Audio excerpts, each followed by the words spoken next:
ಅಂದ್ರೆ ನಿಮ್ಮ ಮಾನ ಮರ್ಯಾದೆ ಎಲ್ಲ ಬೀದಿಲಿ ವಾಕಿಂಗ್ ಮಾಡ್ತಾ ಇರುತ್ತೆ. ಕರ್ಮ ಕರ್ಮ, ಆ ಬಡ್ಡಿ ಭಾಸ್ಕರ ಈ ಮನೆಗ್ ಬಂದಿದ್ದು ಇಡೀ ಊರಿಗೆಲ್ಲ ಗೊತ್ತಾಗಿದೆ. ನನ್ಗೆ ಎಷ್ಟು ಅವಮಾನ ಆಯ್ತು ಗೊತ್ತಾ? ಅವ್ನ್ ದುಡ್ಡನ್ನ ಅವ್ನ ಮುಖದ ಮೇಲೆ ಬಿಸಾಕೋದು ತಾನೆ. ಬಿಸಾಕು ಅಂದ್ರೆ ಎಲ್ಲಿಂದ ತರ್ಲಿ? ನೀನ್ ತಗೊಬಂದ್ ಕೊಡ್ತೀಯಾ? ಯಾಕೆ ಹೇಳ್ಬಿಡು, ಒಂದ್ ತಿಂಗಳಲ್ಲಿ ದುಡ್ಡು ವಾಪಸ್ ಕೊಡ್ತೀನಿ ಅಂತ ಬಿಲ್ಡಪ್ ಕೊಟ್ಟು ನಾನಾ ನೀನಾ? ಅದೇ ಗೊತ್ತಾಗ್ತಿಲ್ಲ ಕಣೆ. ಸಿಟಿಗೆ ಹೋಗಿ ದುಡಿಯೋಣ ಅಂದ್ರೆ ಅಪ್ಪ ಒಪ್ತಿಲ್ಲ. ಪಾಪ ನಮ್ ಚಿಕ್ಕಮ್ಮನ್ ಸಂಕಟ ನನಗ್ ನೋಡಕ್ ಆಗ್ತಿಲ್ಲ.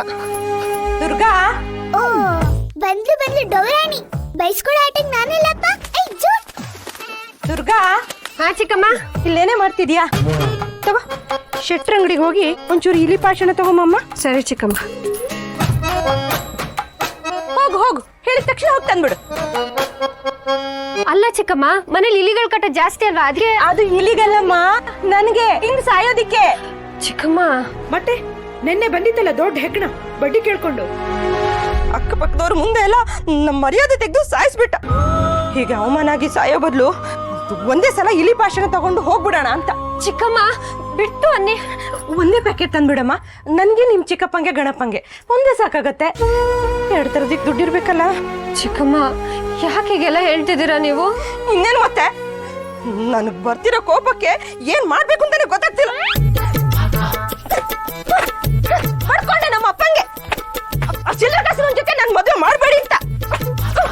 ಕೇಳಿಲ್ವೇ? ಈಗ ನಾನು ಅನುಭವಿಸ್ತಾ ಇದ್ದೀನಿ ಎಲ್ಲ ನನ್ ಕರ್ಮ. ಚಿಕ್ಕಮ್ಮ ಸಮಾಧಾನ ಮಾಡ್ಕೊಳ್ಳಿ, ನೀವು ಬನ್ನಿ.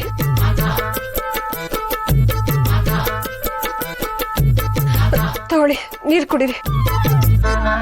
ಎಲ್ಲ ನೀರ್ ಕುಡ್ಸೋರೆ ಆದ್ರು. ಚಿಕ್ಕಮ್ಮ, ಹೀಗೆಲ್ಲ ಮಾತಾಡ್ಬಾರ್ದು ನೀವು. ನೋಡ್ತಾ ಇರಿ, ನಾನ್ ಸಾಲ ತೀರಿಸ್ತೀನಿ ಅಂತ ಹೇಳಿದೀನಲ್ವಾ, ಎಲ್ಲ ಸರಿ ಹೋಗುತ್ತೆ. ಹೋದ್ವಾರ ಶೆಟ್ರ್ ಅಂಗಡಿ ತಂದಿದ್ದ 1/2 kg ಸಕ್ಕರೆ ದುಡ್ಡೇ ಇನ್ನೂ ಕೊಟ್ಟಿಲ್ಲ.